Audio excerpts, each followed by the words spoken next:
Bismillahirrahmanirrahim. Alhamdulillahirabbil alamin wassalatu wassalamu ala asyrafil anbiya'i wal mursalin wa ala alihi wa sahbihi ajma'in. Rabbi shrah li sadri wa yassir li amri wahlul 'uqdatam min lisani yafqahu qawli. Allahumma ij'alil qur'ana rabi'a qulubina wa nura sudurina wa jala'a ahzanina wa zahaba humumina. Amma ba'du. Assalamualaikum warahmatullahi wabarakatuh. Tuan-tuan, puan-puan yang saya kasihi sekalian, apa khabar semuanya? Mudah-mudahan berada dalam keadaan sihat, dalam rahmat dan kasih sayang Allah Subhanahu wa taala, insya-Allah. Baik, sebelum kita pergi lebih jauh hari ini, mari kita mulakan kelas dengan bacaan Ummul Kitab Al-Fatihah. Bismillahirrahmanirrahim. Alhamdulillah. Ya, okay. So,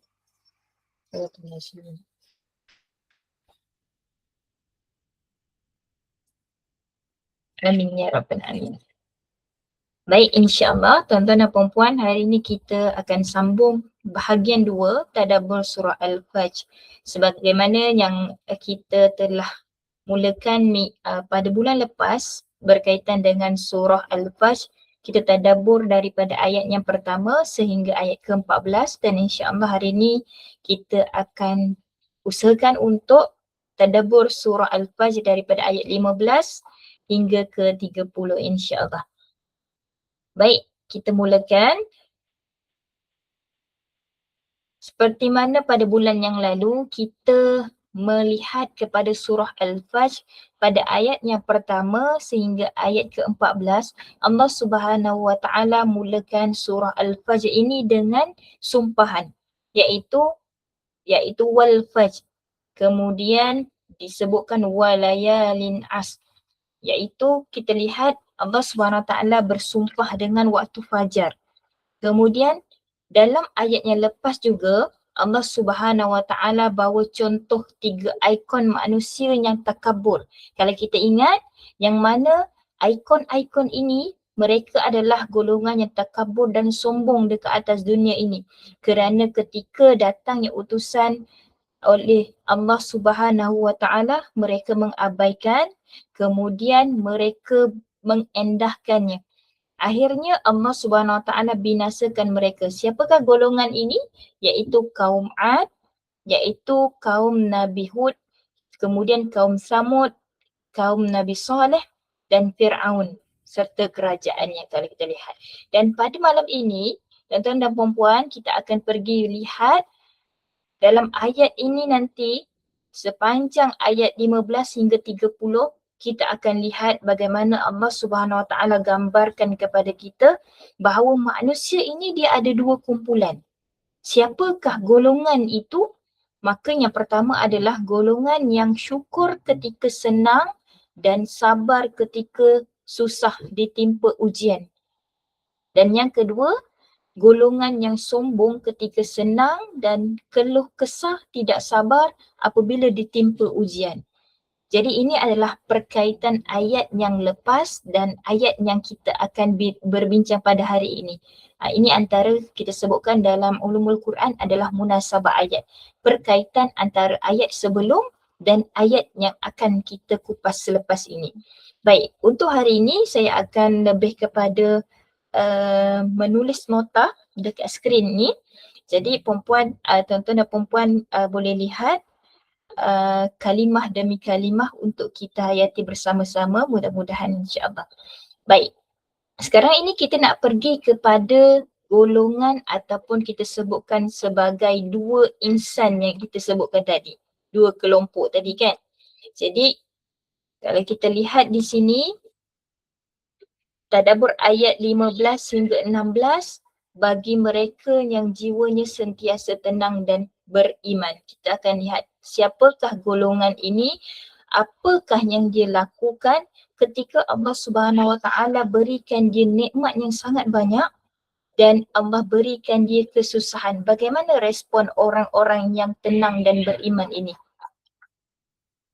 Baik, pada ayat yang ke-15 mari kita lihat Allah Subhanahu wa taala mulakan ayat ini dengan Bismillahirrahmanirrahim.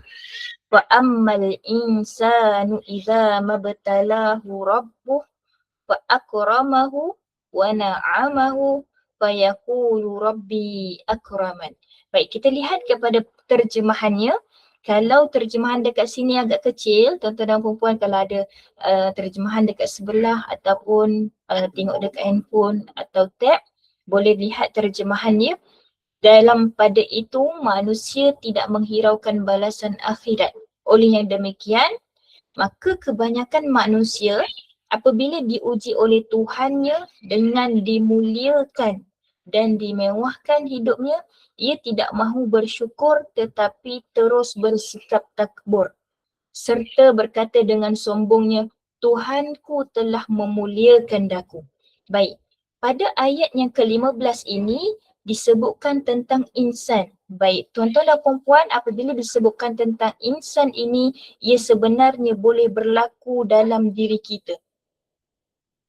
Walaupun nak disebutkan ayat ini berkaitan dengan puak-puak kafir Quraisy ini, tetapi bila disebutkan insan, ayat ini menuju kepada yang berlaku ketika ini, iza mabtalahu rabbuhu, apabila dia diuji oleh Tuhannya. Dan kita lihat di sini Allah menggunakan kalimah rabbuhu. Bila kalimah rabbuhu, dia adalah Tuhan yang maha menjaga, Tuhan yang maha menguruskan kita, Tuhan yang mendidik kita. Okey, sebab itu kalau cikgu ataupun guru kita panggil dia adalah murabbi. Dia orang yang mendidik. Ataupun suri rumah kita sebutkan dia sebagai rabbatul bait. Kerana kebanyakan kerja-kerja mendidik ini adalah kerja isteri ataupun kerja ibu dalam mendidik anak-anak. Sementara si ayah keluar mencari nafkah. Jadi rabbuhu di sini dia menggunakan menjaga, mengurus, mendidik. Jadi Allah Subhanahu Wa Taala menggunakan kalimah rabbuhu ketika memberikan signal kepada ujian tersebut. Nak menunjukkan bahawa Allah Subhanahu Wa Taala maha mengetahui kerana Allah yang menjaga kita, Allah yang mengurus kita, Allah yang mendidik kita. Maka Allah tahu siapakah insan yang akan diuji, bagaimanakah tahap ujian yang akan diberikan kepada seseorang hamba. Maka pada ayat ini bila disebutkan fa'akramahu, iaitu Allah Subhanahu Wa Taala uji dengan kemuliaan.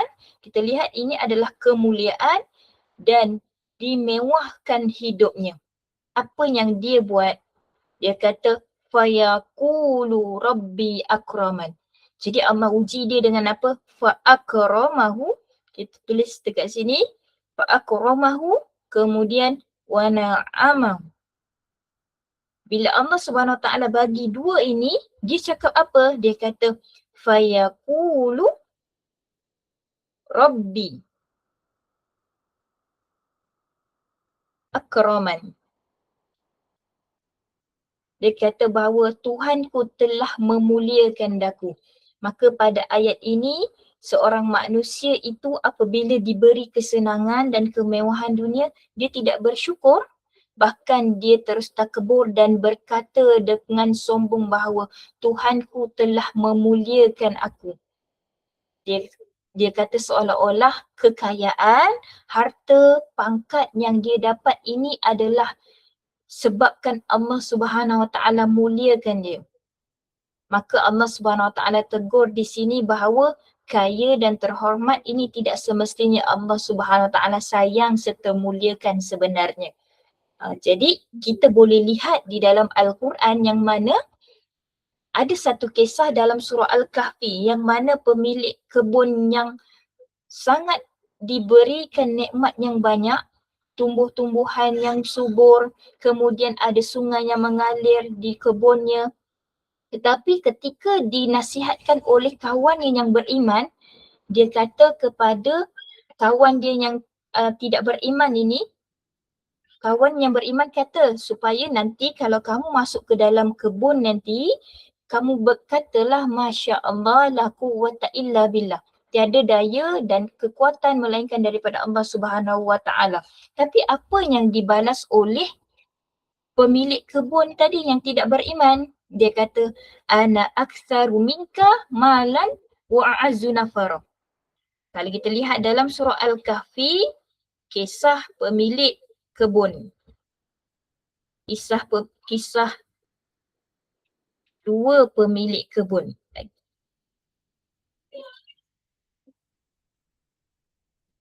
Jadi dalam surah Al-Kahfi itu, dia kata apa yang tidak beriman ni? Dia kata, ana aktsaru minka. Aku ini lebih banyak daripada kamu, malan harta, wa azu nafaro, dan pengikut-pengikut tu ramai. Jadi hari ini boleh berlaku tak dalam diri kita? Boleh berlaku apatah lagi kita berada dalam dunia media sosial yang sangat laju, yang kita katakan aku ramai follower aku lebih ramai daripada engkau sebagai contoh. Dan itulah yang menyebabkan dia kata fayaqulu rabbi akraman. Tetapi apa yang berlaku ketika Allah Subhanahu Wa Taala uji dia dengan kesempitan, uji dia dengan kesusahan. Wa amma idza mabtalahu faqadara alaihi rizqahu fayaqulu rabbi ahanan. Baik, yang kedua ini pada ayat ke-16 adalah apabila dia diuji dengan faqadara alaihi rizqah. Faqadara ini adalah sekadarnya. Cukup-cukup makan ataupun kais pagi, makan pagi, alaihi rizqahu. Ataupun disebutkan dalam terjemahan ini adalah disempitkan rezekinya. Maka apa yang berlaku? Ia tidak bersabar, bahkan ia resah gelisah. Dan mereka kata, Tuhanku telah menghinakan daku. Jadi ini adalah kalau kita lihat dalam Tadabbur Hikmah Juz'u Amma yang kita gunakan kitab oleh Hamka ini, ia menggambarkan bahawa jiwa manusia bila tidak ada iman, mereka akan keluarkan perkataan ini. Apa yang dia buat? Contoh dia hari itu dia miskin ataupun diuji dengan kesusahan. Semasa diberi kesenangan, dia tidak merasakan bahawa pemberian itu dari Allah Subhanahu Wa Taala. Tapi bila Allah Subhanahu Wa Taala uji dia miskin, diuji dengan kesusahan, dia kata Rabbi ahanan. Iaitu Tuhanku telah menghinakan daku. Ini adalah sangat tidak patut seorang yang beriman ataupun seorang hamba ini mengeluarkan perkataan sebegitu rupa kepada Allah Subhanahu Wa Taala. Bila diuji dengan kesusahan, mereka tidak bersabar, bahkan ia resah gelisah dan dia keluarkan perkataan Tuhan telah menghinakan aku. Jadi dalam ayat ini, kita orang yang beriman jangan sesekali bersifat begini.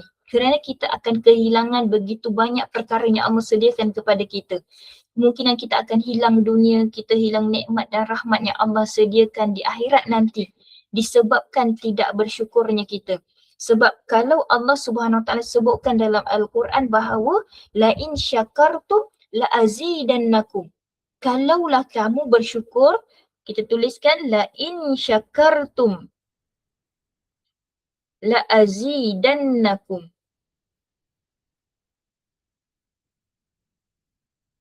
Baik. Perkataan di sini adalah kalau kamu bersyukur, Allah akan menambahkan kepada kamu. Di sini Allah Subhanahu Wa Taala tidak menyebutkan, Allah tak sebut apakah dia yang ditambah. Ini bermakna apa? Kalau kita bersyukur kepada Allah Subhanahu Wa Taala dengan melakukan ketaatan kepadanya, maka Allah akan tambah daripada sudut apa-apa yang Allah nak tambahkan kepada kita. Mungkin Allah akan tambahkan kita dari segi kebahagiaan. Mungkin Allah Subhanahu Wa Taala tambahkan kita dari segi ketenangan. Mungkin juga daripada anak-anak yang soleh. Disebabkan syukurnya kita itu tadi. Jadi Allah Subhanahu Wa Taala kata kalau kamu syukur, dia akan tambah apa penambahan di situ terpulang kepada Allah Subhanahu Wa Taala. Jadi pada ayat ini maka Allah Subhanahu Wa Taala nyatakan bahawa fahaman mereka itu silap. kerana mereka tidak menjalankan tanggungjawab dan tugas yang sepatutnya yang disebutkan pada ayat yang berikutnya. Iaitu apa dia ayat yang berikutnya, pada ayat 17 hingga 20 ini kita berada pada tema perbuatan orang-orang zalim yang jiwanya tidak tenang, mereka mengambil hak anak yatim dan golongan yang lemah. Baik, kalau kita lihat di sini bahawasanya pada ayat yang ke-17 Allah Subhanahu Wa Taala memulakan dengan kalimah kalla, iaitu kalla, sekali-kali tidak. Jangan demikian, kalla balla tukrimunal yatim. Jangan demikian, sebenarnya kata-kata kamu itu tadi salah. Bahkan perbuatan kamu wahai orang-orang yang hidup mewah lebih salah lagi kerana kamu tidak memuliakan anak yatim, malah kamu menahan apa yang ia berhak menerimanya. Baik, inilah dia sikap kepada orang yang disebutkan tadi bila diberikan kemewahan, diberikan harta yang banyak, dia terlupa untuk melaksanakan tanggungjawab yang sepatutnya di dalam ayat ini. Kerana apa? Kerana nikmat ataupun keadaan harta yang Allah Subhanahu Wa Taala berikan kepada kita, kelebihan itu sebenarnya ada rezeki untuk orang lain yang boleh mendapat manfaat daripada harta kita itu tadi. Maka kalau kita nak lihat sama ada harta itu bermanfaat ataupun barakah, kerana kalimah barakah ini kan tuan-tuan dan puan-puan, barakah ini dia adalah ziyadatul khair. Ziyadatul khair iaitu bertambahnya kebaikan. Bertambah kebaikan. Ada para ulama sebutkan kebaikan yang banyak. Jadi nak sebutkan bertambah kebaikan, maka kalau kita nak lihat sesuatu yang kita dapat itu, harta yang kita dapat itu bertambah kebaikan, barakah, ia boleh diberikan kepada banyak orang. Sebagai contoh, suami mencari nafkah dan sebagainya, buat kerja yang halal, kemudian boleh dilakukan ataupun disalurkan kepada keluarga, isteri dan anak-anak, maka di situlah bertambahnya kebaikan yang ada dalam harta yang dicari tadi. Jadi apa orang yang dapat tadi, orang yang diberikan harta yang banyak itu tetapi tidak bersyukur, malah mengatakan bahawa ini semua adalah aku yang punya, aku berusaha siang dan malam. Mereka ini balla tukrimunal yatim, iaitu mereka tidak memuliakan anak yatim. Di dalam surah ini difokuskan kepada anak yatim. Siapakah anak yatim ini? Dia adalah tiada ayah dan sebelum balik. Dia dua ciri ni lah kalau kita sebutkan sebagai yatim. Kalau kita yang dah besar ni, dah dewasa, kalau dah balik dia tidaklah disebutkan sebagai anak yatim, walaupun dia tiada ayah. Jadi kalaulah seorang anak itu dia tiada emak tapi dia masih ada ayah, dia tidak disebutkan anak yatim. Sebab yatim ini dia bergantung kepada ayah dan dia sebelum balik. Kalau haiwan pula, dia adalah berujuk kepada kucing. Sebab kucing betina. Sebab emak dia tu, kucing betina itu adalah tempat dia bergantung harap. Dia bukan mengharap kepada kucing jantan kan. Jadi untuk haiwan pula kita sebutkan kucing yatim tu bila dia tiada ibu dia. Okey, baik. Baik, kerana apa? Mereka ini tidak memuliakan anak yatim, malah kamu menahan apa yang ia berhak menerimanya. Sebab apa disebutkan anak yatim di sini? Kerana anak yatim ini bila dia tiada ayah, dia hilang tempat bergantung. Walaupun mak dia tu boleh mencari nafkah dan sebagainya, tetapi dia tidaklah seperti yang diletakkan tanggungjawab dan beban itu ke atas ayah. Jadi bila dia tiada ayah, dia akan berasa bahawa dia tidak ada tempat bergantung. Kerana ayah ni dia punya fungsi adalah melindungi. Jadi bila anak yatim ni dia tiada ayah, dia hilang tempat berlindung, dia hilang tempat bergantung dan dia dilihat sebagai golongan yang lemah. Jadi pada ayat ke-17 ini, bila disebutkan kata kalla jangan begitu, tidak sekali-kali begitu, sesungguhnya fahaman kamu yang tadi itu, bila dapat harta itu kamu sebenarnya dimuliakan, bila kamu miskin itu kamu dihinakan, sebenarnya itu adalah fahaman yang salah kerana apa? Kekayaan dan kemewahan seseorang itu tidak menandakan Allah sayang dan memuliakannya. Dan kesempitan hidup, kesusahan hidup yang dialami itu tidak bermakna Allah Subhanahu Wa Taala menghinanya. Kerana apa? Kerana kemuliaan yang sebenar dia apa tuan-tuan dan puan-puan? Kemuliaan yang sebenar ketika mana seseorang hamba itu dia mendapat hidayah dan taufik oleh Allah Subhanahu Wa Taala. Dan hidayah dan taufik ini dia akan membawa kepada seseorang itu untuk terus beriman kepada Allah Subhanahu Wa Taala dan beramal soleh. Ini kemuliaan yang sebenar. Jadi kalau kita lihat, wah dia pakai kereta besar ataupun rumah dia besar, mesti Allah sayang dia lebih ni. Kita kata begitu. Lepas tu kita tengok diri kita dengan tidak berubah apa-apa. Makan pakai macam cukup-cukup je. Adakah Allah tak nak pandang aku ataupun Allah menghina aku ataupun Allah memang tak nak beri rezeki kepada aku, sehingga kan perkara-perkara itu muncul dalam fikiran kita, maka di situ disebutkan bahawa fahaman kamu itu salah. Maka yang sebetulnya adalah ini dia, kemuliaan yang sebenar ketika diberi hidayah dan taufik oleh Allah Subhanahu Wa Taala. Maka kalau kita nak jadi orang yang mulia, maka kita kena bertakwa kepada Allah dengan mentaati perintah Allah dan menjauhi larangan yang Allah Subhanahu Wa Taala telah gariskan, yang Allah Subhanahu Wa Taala tetapkan.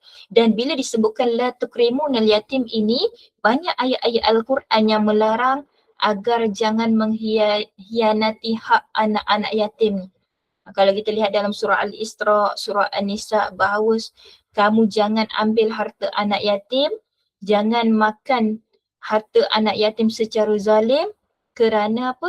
Kerana di hujung pada ayat surah An-Nisa itu, Allah menjanjikan bahawa sebenarnya mereka itu menelan api dalam perutnya dan mereka akan masuk ke dalam api yang menyala-nyala.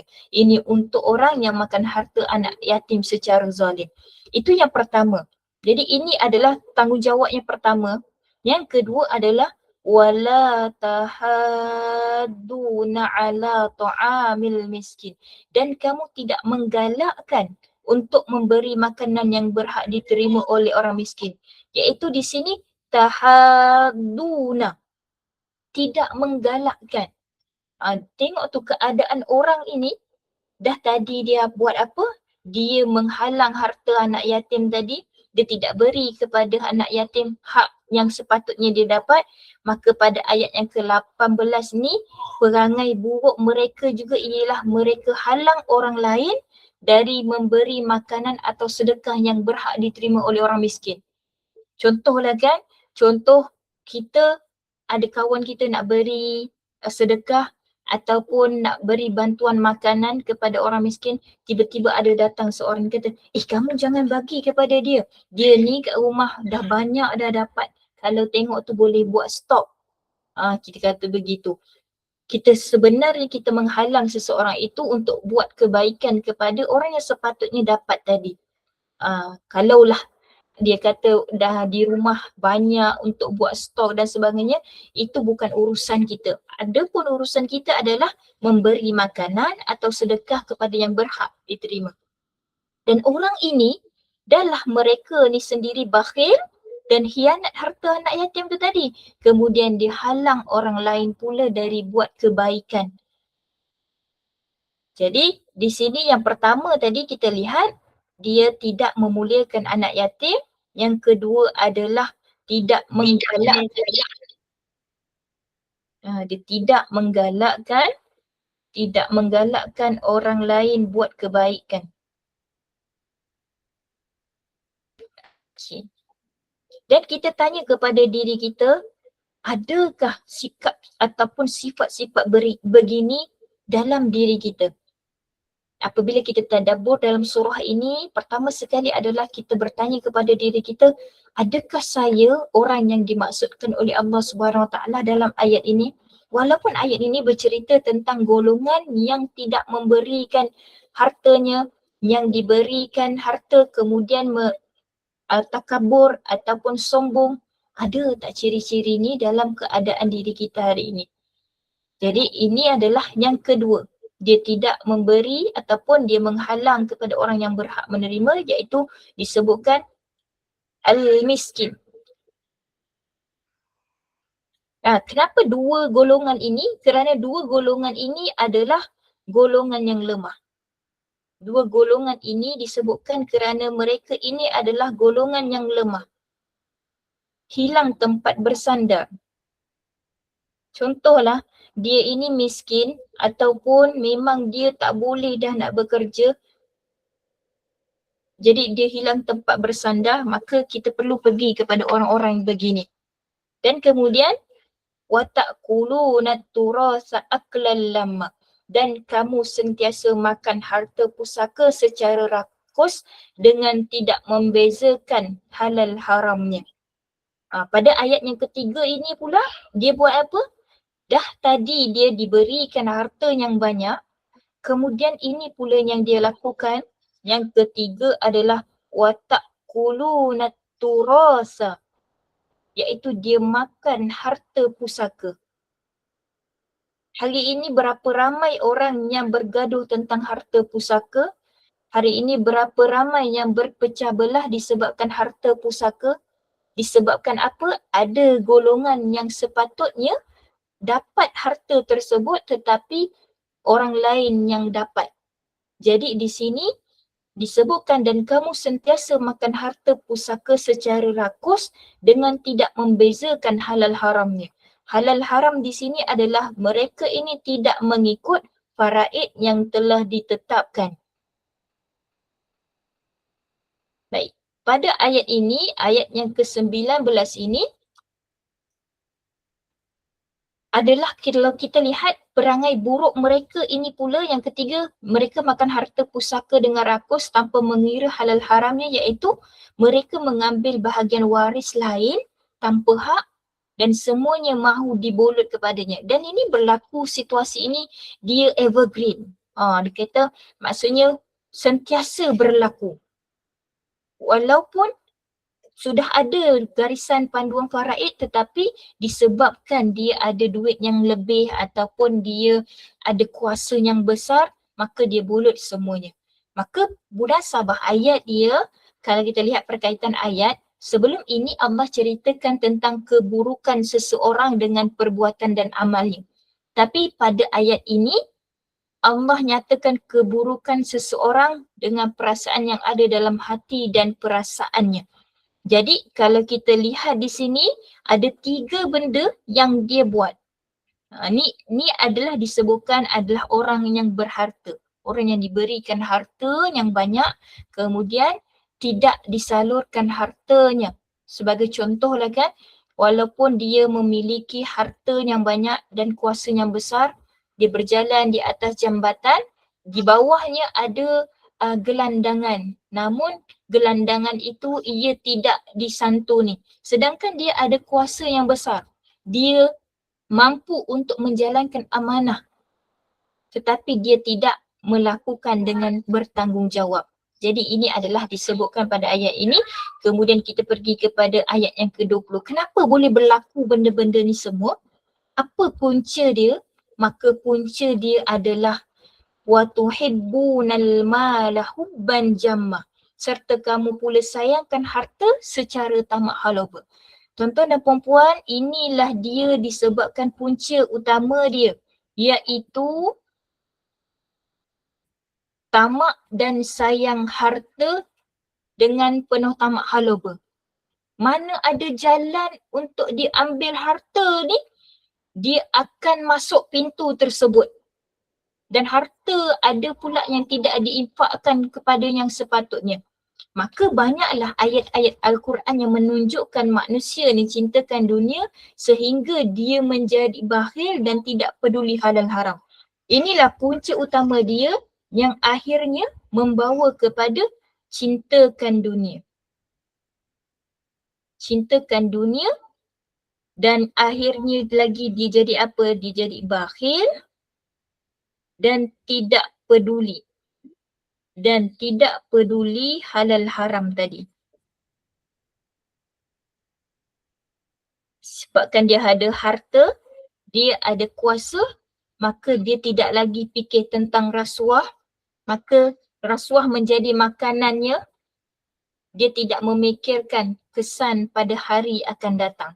Maka pada ayat ini kita nak lihat bahawasanya pada ayat ke-19 tadi kita boleh tengok bahawa kita kena ingat harta pusaka ini adalah hak orang, kena ikut apa yang Allah tetapkan, bukan ikut kepala dan kemahuan kita sendiri. Jadi jangan sampai disebabkan harta benda ini membawa kita putus silaturahim ataupun bergaduh sesama sendiri.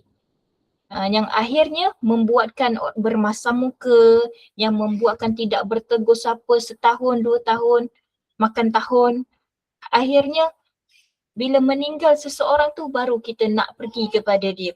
Ini yang kita tidak mahu. Sebagai orang yang beriman, kita kena ambil perkara-perkara ini dan kenali punca kenapa boleh jadi begini.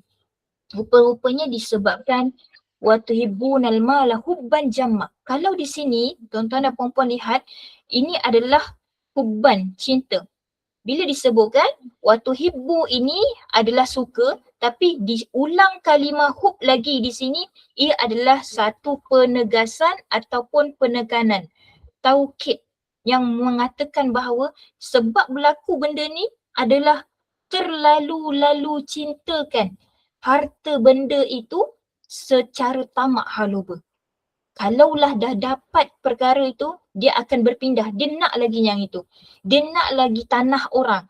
Dia nak lagi apa harta yang boleh dia dapat lagi, dia nak. Ini dia. Dan persoalannya, tuan-tuan dan puan-puan, tanya kepada diri kita, saya ada tak dalam ayat-ayat yang disebutkan ini? Jadi, kita pergi kepada yang seterusnya pada ayat 21 hingga ke 26. Maka di sini Allah Subhanahu Wa Taala ceritakan tentang huru hara kiamat yang penyesalan tidak berguna dan akhir sekali nanti kita akan lihat kegembiraan orang mukmin. Maka fokus pada ayat 21 hingga 26 ini disebutkan tentang hari kiamat, mereka yang berdosa ini akan menyesal dan mendapat azab yang pedih. Tuan-tuan dan puan-puan, kalau kita perasan, kenapa di dalam surah Al-Fajr ini digambarkan, dibawa ikon, 3 ikon itu. Kaum Ad, kaum Samud dan Fir'aun. Kemudian tadi kita lihat bahawa insan-insan ini yang diuji dengan kesenangan dan kesusahan ini kerana kita nak lihat bahawa mereka ini kaum Ad, kaum Samud dan Fir'aun ini mereka pernah diuji dengan kesenangan. Mereka pernah diuji dengan bangunan-bangunan yang mencakar langit. Bangunan-bangunan yang mereka bina daripada batu-batu ini mereka tukang. Jadi akhirnya apa? Mereka ini dilenyapkan, dibinasakan. Maka pada hari kiamat, mereka yang berdosa ini akan menyesal dan mendapat azab yang pedih. Kalla. Sekali lagi, tuan-tuan dan puan-puan lihat kalimah kalla. Jangan sekali-kali bersikap demikian. Sikap yang mana tadi? Yang tadi tu, yang disebutkan banyak tadi. Iaitu, kalau kita lihat di sana tadi, bahawasanya, sekejap je.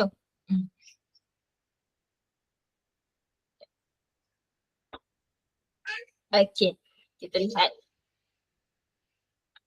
Ini adalah ayat herdik ataupun ayat dia seolah-olah memberi peringatan bahawa agar tidak bersikap sebagaimana dalam ayat yang lepas. Sekejap ya.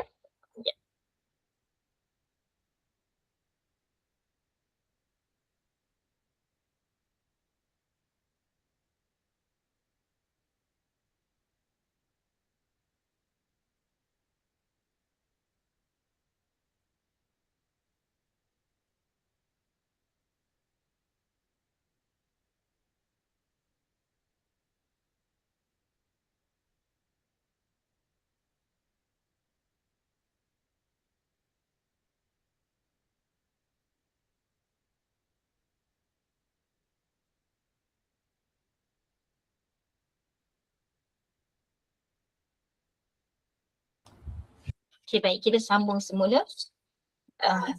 Saya tengok suami jaga anak 3 bulan, jadi kena tengok sekejap. Okay, baik, kita sambung. Seterusnya kita pergi kepada ayat ini. Kalla, Allah SWT ulang lagi. Jangan sekali-kali bersikap demikian. Sikap yang mana? Sikap yang disebutkan tadi bahawa kamu ini bila diberikan kesenangan, kamu tidak bersyukur, bahkan kamu sombong takbur.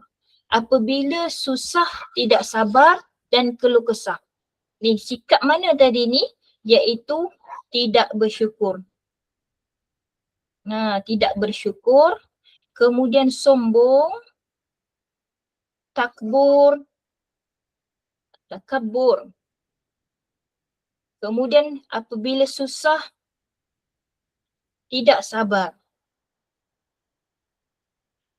Yang sebelum tadi kita bincangkan tentang sikap tersebut. Dan apa lagi mereka buat? Mereka tak beri hak anak yatim. Tak beri hak anak yatim.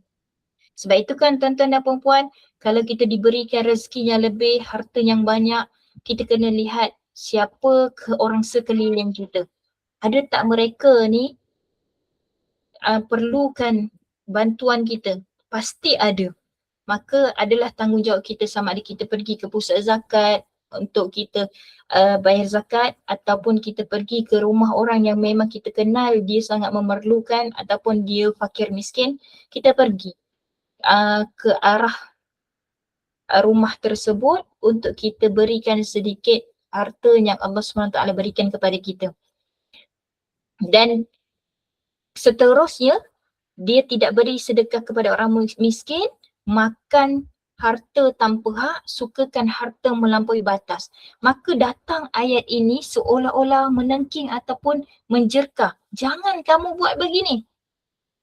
Jadi disebutkan kamu jangan buat begini sebab apa? Sebenarnya apabila bumi dihancurkan segala yang ada di atasnya dan diratakan serata-ratanya. Inilah keadaan berlakunya hari kiamat. Disebutkan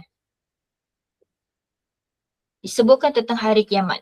Kalau kita lihat nanti corak ayat di sini di surah Al-Fajr ini, ketika Allah Subhanahu Wa Taala menceritakan tentang apa yang tidak dilaksanakan tadi, kemudian masuk kepada ayat ini Allah menceritakan tentang hari kiamat agar bertambah gerun rasa takut kita kepada ayat-ayat Allah Subhanahu Wa Taala.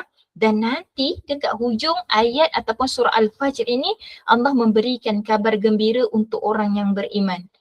Begitulah Al-Quran. Ketika disebutkan tentang azab ataupun tentang perkara-perkara yang menggerunkan, Allah Subhanahu Wa Taala akan gandingkan dengan perkara-perkara yang menggembirakan, perkara-perkara yang memberikan motivasi. Jadi sekarang ini supaya kita berasa gerun, kita berasa takut dengan ayat Allah Subhanahu Wa Taala. Tentang apa ini? Adalah tentang hari kiamat. Maka ingat juga apabila berlaku hari kiamat nanti, bumi ini yang kita lihat, bumi ini adalah dihancur dan diratakan. Kalau sebelum ni kita tengok ada pokok-pokok cantik kan tuan-tuan dan puan-puan, pokok, kemudian ada bukit-bukit, kemudian ada matahari dan sebagainya. Kalau kita lihat hari ini, maka nanti dia tidak ada pokok, apatah lagi bukit bukau ni nanti tak ada, dia akan jadi rata serata-ratanya, seolah-olah tidak pernah didiami. Dan kemudian bila disebutkan tentang hari kiamat, waja'a rabbuka wal malaku saffan saffa, waja'a rabbuka, dan perintah Tuhanmu pun datang. Kalau kita baca kat sini, waja'a rabbuka ini adalah Tuhanmu pun datang. Dia bukan datang secara fizikal. Tetapi nak sebutkan di sini adalah perintah Tuhan. Perintah Tuhan datang, iaitu apa dia? Pada hari kiamat itu Allah SWT datang dengan kemuliaannya, dengan sifatnya yang khas. Bukan seperti manusia yang kita dapat gambarkan. iaitu Allah Subhanahu wa Ta'ala datang dengan sifatnya yang selayak baginya, bukan seperti makhluk ini. Jadi mungkin Allah Subhanahu wa Ta'ala, kalau kita lihatkan di sini, ulama terkemudian khalaf tidak mahu fikir banyak, lalu mereka mentakwil dengan mengatakan datangnya perintah Allah Subhanahu wa Ta'ala pada ayat ini. Kata Ibnu Katsir, pada ayat ini peristiwa ini berlaku setelah manusia berharap mencari orang yang dapat memberi syafaat kepada mereka. Maka mereka berjumpa dengan Nabi Adam AS, manusia pertama.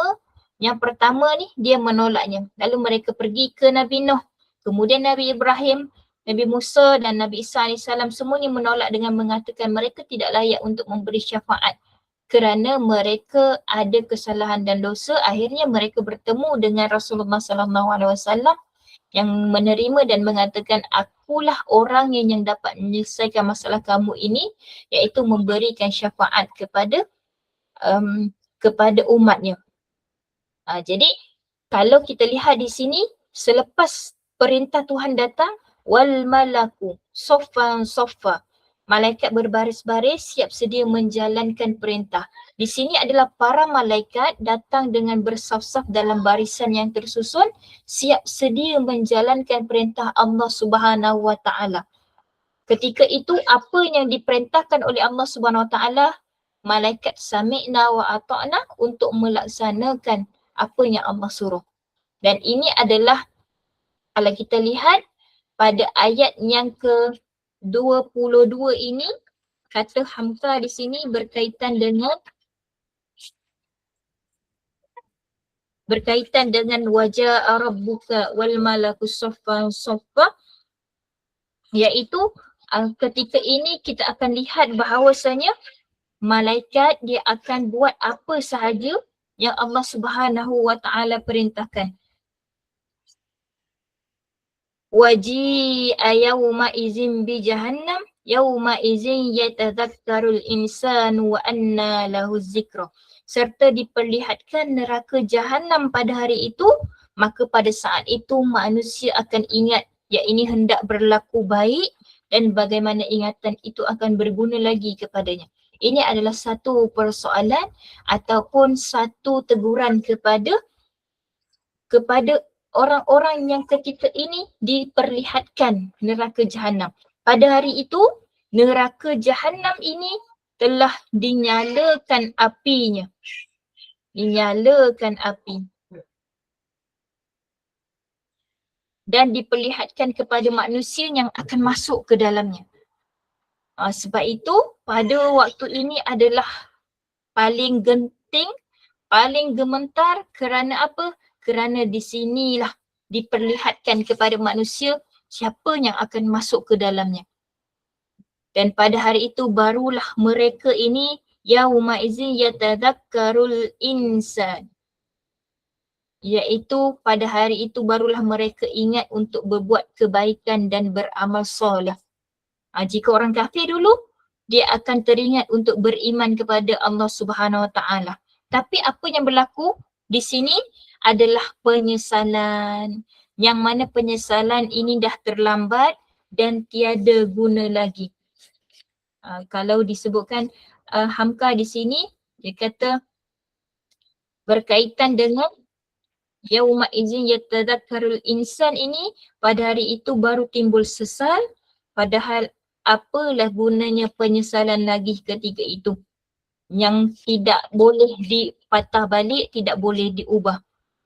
Kata ulama tafsir dalam pada ayat 23 ini disebutkan bahawasanya maka pada hari itu mereka teringat akan perbuatan mereka atas dunia dulu, maksiat dan kejahatan yang dia buat dulu. Mereka ingat akan masanya yang tidak dipenuhi dengan ibadat sebaiknya. Kerana pada waktu ini orang kafir dia akan ingat akan perbuatan syiriknya, tetapi Allah kata tiada guna lagi penyesalan pada hari itu. Maka tuan-tuan dan puan-puan, marilah kita menyesal sekarang semasa hidup ini sebelum terlambat. Segala apa amal ibadah yang kita tertinggal, maka waktu ini Allah beri ruang dan peluang untuk kita buat sama-sama, ambil peluang tersebut. marilah kita mengingati Allah Subhanahu Wa Taala setiap masa, perbaiki hidup kita, tingkatkan amal soleh dan ibadat kita. Semoga Allah Subhanahu Wa Taala matikan kita dalam husnul khatimah, dalam kita belajar, tadabbur Al-Quran, berulang-alik ke masjid dan kita menyesal akan dosa-dosa yang lepas. Kemudian kita beristighfar memohon ampun dari Allah Subhanahu Wa Taala. Sebab sekarang ini kita sedang digambarkan bagaimana keadaan hari kiamat tersebut yang mana akan jadi rata serata-ratanya, tiada pokok dan tidak ada bukit bukau. Kemudian diperlihatkan pula neraka jahanam dan orang-orang yang akan dimasukkan ke dalam tempat tersebut. Kemudian pada ayat yang ke-24, yaqulu ya laitani qaddamtu li hayati. Ya laitani ini kalau kita sebut dalam bahasa Arab adalah, kata dia adalah tamanna. Tamanna ini dalam bahasa Arab tamanna ataupun tamanni. Tamanni ini dia sebutkan, Hamka menyebutkan bahawasanya orang ini dia mengeluh, mengharap sesuatu yang tidak akan dapat dicapai lagi kerana waktunya telah berlalu. Dia kata, alangkah baiknya kalau aku dulu sediakan amal-amal baik untuk hidupku di sini, tapi dah tak boleh dah. Sebab sekarang ini sudah berada di hadapan Allah Subhanahu Wa Taala. Nak menyesal pun tidak berguna lagi. Sebab itu, kalau kita lihat orang-orang yang sudah meninggal ini, ketika mereka ini diberikan, mereka minta kepada Allah SWT untuk diberikan peluang untuk hidup. Mereka nak buat apa? Bukan mereka nak solat, bukan mereka nak melakukan ibadah haji, tidak. Mereka nak melakukan amalan sedekah. Kerana amalan sedekah ini dia panjang hayatnya. Sebagai contoh kan, kita bagi makan kepada seseorang. Kita bagi makan kepada fakir miskin. Dan makanan yang dia makan itu dia gunakan untuk beribadah kepada Allah Subhanahu Wa Taala. Makanan itu jadi darah daging, maka dia akan dapat panjang pahalanya. Sebab itu orang yang bila dia minta nak keluar ataupun dia nak hidup semula, dia minta adalah untuk bersedekah ketika di atas dunia walaupun sekejap. Kerana apa? Nikmat sedekah ini ataupun pahalanya adalah berpanjangan. Maka bila disebutkan ya laitani ini adalah satu disebutkan Hamka bahawa ia adalah satu keluhan penyesalan atas sesuatu yang tidak akan dapat dicapai lagi. Kalaulah dulu, kalau aku tahulah begini nasibku, kenapalah dulu dekat dunia aku tak berusaha capai hidup bahagia untuk pada hari ini. Padahal kalau aku mahu mengatur hidup demikian di dunia dahulu, aku akan boleh sahaja. Ini kata Hamka dalam Tadabbur Hikmah Juz' Ammah ini. Maka itulah sesalan yang percuma di hari itu. Dan itu pula sebabnya maka Nabi-Nabi disuruh memperingatkan dari sekarang. Sebab itu diutuskan Rasul-Rasul untuk mengingatkan kepada hamba-hamba Allah Subhanahu Wa Taala. Kerana perintah-perintah Al-Quran adalah untuk dilaksanakan di sini, di dunia ini dan terima pahalanya di akhirat. Bukan sebaliknya. Ia bermaksud bahawasanya di dunia ini tempat kita bercucuk tanam untuk kita laksanakan yang semampu kita dan kemudian di akhirat nanti kita akan menuai hasilnya. Maka apa yang kita tanam di sini, maka di sana juga kita akan tuai hasilnya. Tak mungkin kita tanam biji durian keluar buah manggis, tidak. Jadi dia adalah apa yang kita tanam, itulah yang akan kita tuai nanti. Qaddamtu li hayati, inilah satu penyesalan yang tidak boleh dipatah balik.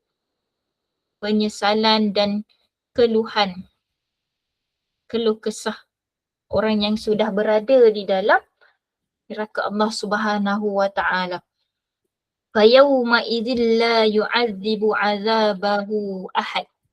Pada ayat yang ke-25 ini Allah Subhanahu Wa Taala sebutkan pada hari kiamat kelak tiada siapa yang dapat memberi azab sebagaimana azab yang Allah timpakan. Tiada siapa boleh banding dan buat seperti itu. Kerana azab di dunia kita rasa sudah dahsyat, tetapi azab neraka tidak terbanding. maka azab ini adalah azab dari Allah Subhanahu wa Ta'ala yang tiada tandingan yang dibuat oleh manusia. Kalau kita nampak dekat atas dunia ini, azab sebagai contoh dah, sebagai contoh api yang kita buat. Kalau api rumah terbakar tu pun kita rasa dah pedihnya, panasnya, kalau kena melecur ataupun boleh meninggal. Tetapi ini adalah azab neraka Allah SWT yang tidak terbanding, yang disebutkan dalam surah Al-Ghashiyah, maka Allah akan menyeksanya dengan azab seksanya sebesar-besarnya. Kemudian pada ayat yang ke-26, wala yusiku wasaqahu ahad, iaitu ikatan serta belenggu yang Allah sediakan di dalam neraka bagi orang kafir dan derhaka ini juga tidak dibandingkan dan digambarkan kedahsyatannya. Mereka kena belenggu di dalam neraka Allah Subhanahu wa Ta'ala. Dah tadi apa? Tadi dia nampak azab Allah Subhanahu wa Ta'ala, kemudian dia diikat. Ikatan dan belenggunya Allah Subhanahu wa Ta'ala. Tak boleh lari ke mana-mana dah ni. Tinggal tunggu apa yang akan diterima. Kalau dulu dekat atas dunia kita boleh lari, kita boleh menyorok, ataupun kita melakukan sebuah kejahatan, kita tidak dihukum, kita boleh menyorok lari ke luar negara dan sebagainya. Tetapi waktu ini tidak ada untuk kamu berlari dan menyorok kerana kamu sedang bersedia untuk menerima balasan dari Allah Subhanahu wa Ta'ala. Maka pada ayat 27 hingga 30 disebutkan bahawa orang-orang yang mentaati perintah Allah Subhanahu wa Ta'ala dan tetap teguh keimanannya akan diberi ganjaran syurga dan kedudukan istimewa di sisi Allah Subhanahu wa Ta'ala. Baik, sekarang ini kita sudah berada pada berita gembira. Tadi berkaitan dengan keadaan hari kiamat, huru-hara kiamat, dan kemudian penyesalan tidak berguna yang apabila dicampakkan ke neraka Allah Subhanahu wa Ta'ala. Dan sekarang ini diberikan kabar gembira kepada orang-orang yang beriman. Maka pada ayat yang ke-27 Allah Subhanahu wa Ta'ala menyeru kepada orang mukmin, ya ayyatuhan nafsul mutmainnah, wahai jiwa yang tenang, iaitu orang yang beriman dengan Allah Subhanahu wa Ta'ala, yakin dengan janji Allah dan beramal soleh, iaitu diberikan harta, mereka menginfakkan, mereka sedekahkan, mereka tidak berasa sombong dan bongkak. Malah mereka kata, hadza min fadli rabbi, ini semua adalah kurniaanku. Kalaulah mengharapkan kekuatan daripada aku, memang aku tak mampu.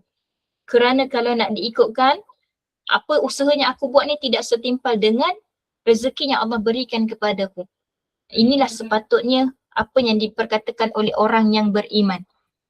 Maka pada ayat ini disebutkan, ya ayyatuhan nafsul mutmainnah ini adalah, kalau kita lihat pada ayat yang disebutkan bahawa nafsu ini dia ada tiga tingkat, iaitu yang pertama nafsu amarah yang mengajak kepada keburukan, yang menyeru supaya buatlah keburukan. Kemudian yang kedua adalah nafsu lawamah.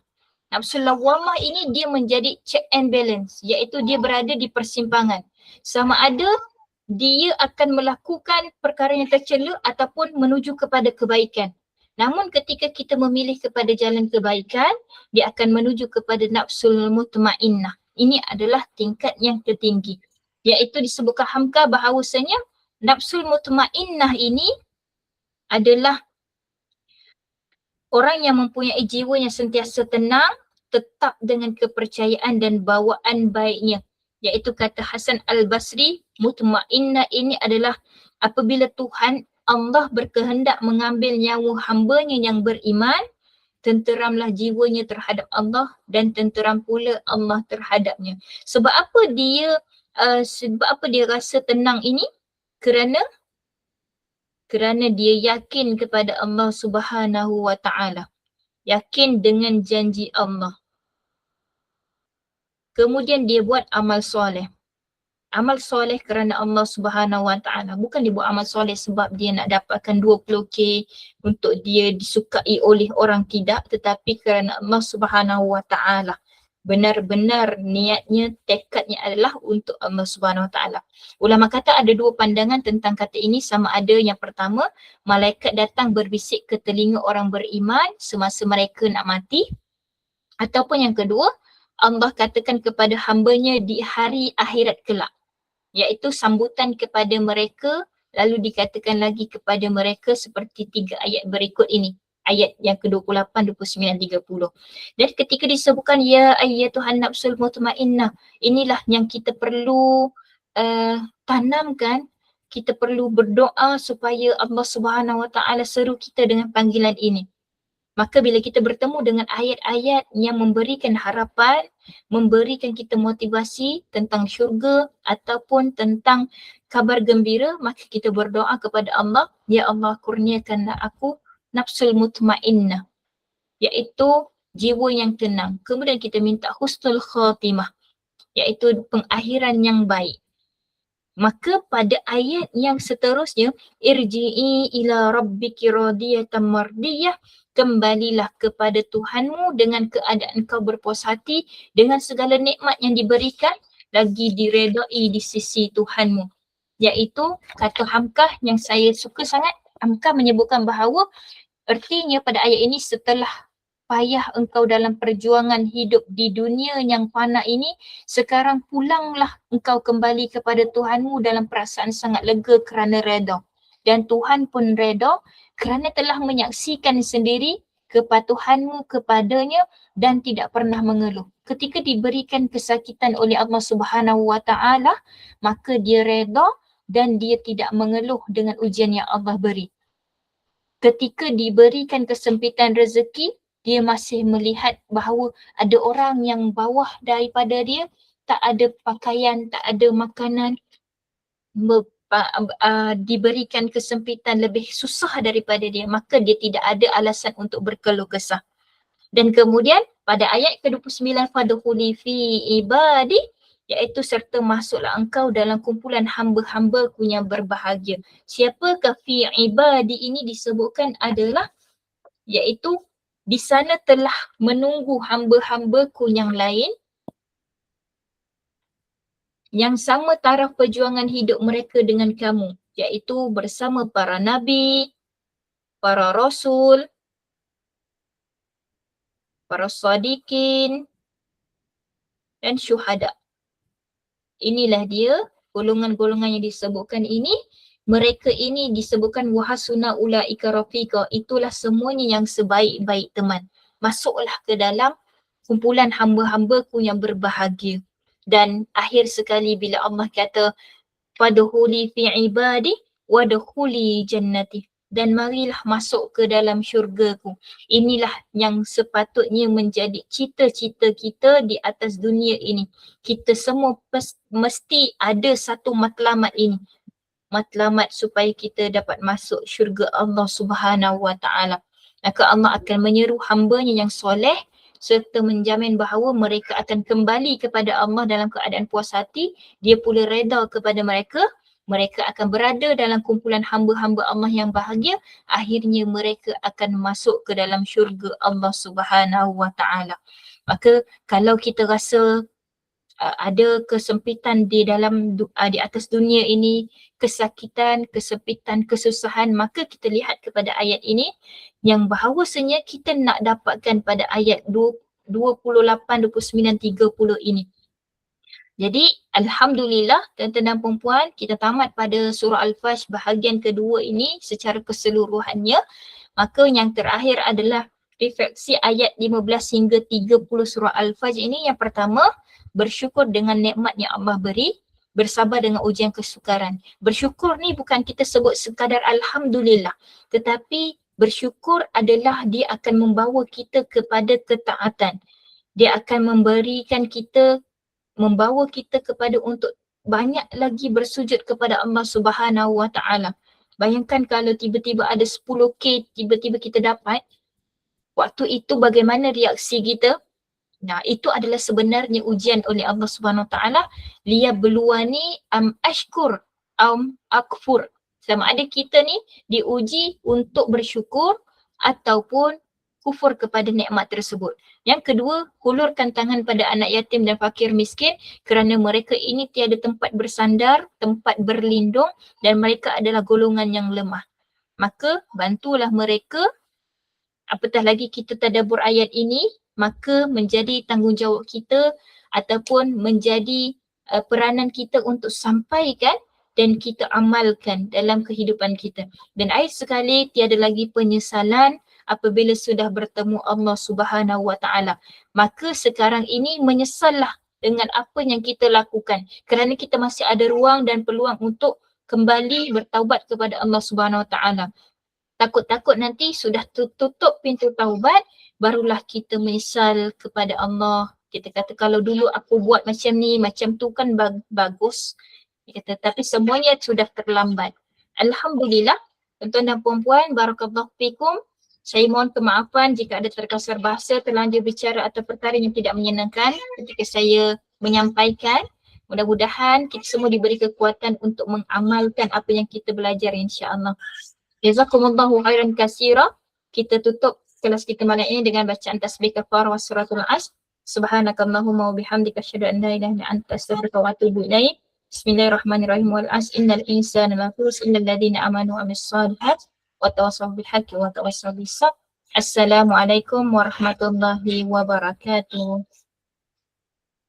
Assalamualaikum warahmatullahi wabarakatuh. Terima kasih. Terima kasih Ustazah.